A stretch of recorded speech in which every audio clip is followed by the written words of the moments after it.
Hi అండి. Normal delivery తర్వాత మనం తీసుకోవాల్సిన జాగ్రత్తలు ఏంటి? సో డెలివరీ టైంలో వెజైనా దగ్గర మనం ఒక కట్ ఇస్తాం కదా, ఎపిసియోటమీ అంటాము. ఆ ప్లేస్ సూచర్స్ ఉండడం వల్ల చాలా మంది వాష్రూమ్కి వెళ్లకుండా కంట్రోల్ చేసుకుంటూ ఉంటారు. అది చాలా తప్పండి. ఎక్కువ వాటర్ తీసుకోవాలి, ఎక్కువ సార్లు వాష్రూమ్కి వెళ్ళాలి. వెళ్ళిన ప్రతిసారి ఆ పార్ట్ని క్లీన్గా డ్రైగా పెట్టుకుని మీకు డాక్టర్ ఇచ్చిన ఆయింట్మెంట్ అప్లై చేసుకుంటూ ఉండండి. మా సైడ్ నుంచి ఫుడ్ రెస్ట్రిక్షన్స్ ఏమీ ఉండవు. సో అన్నీ తీసుకోవచ్చు.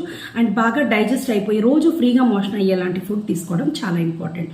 ఎప్పుడైనా మీకు ఆ ప్లేస్లో పెయిన్ చాలా ఎక్కువ ఉంది అనిపిస్తే సిడ్జ్ బాత్ ట్రై చేయొచ్చు.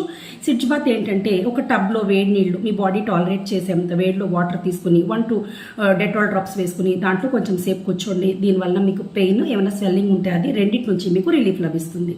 మనం వేసే సూచర్స్ అబ్జార్బబుల్ వేస్తాము. ఇవన్నీ మనకు ఒక 2-3 వీక్స్లో బాగా హీల్ అయిపోతుంది. ఈ టైం పీరియడ్లో కాళ్ళు దగ్గరగా పెట్టుకుని కూర్చోవడం అనేది హ్యాబిట్ చేసుకోండి.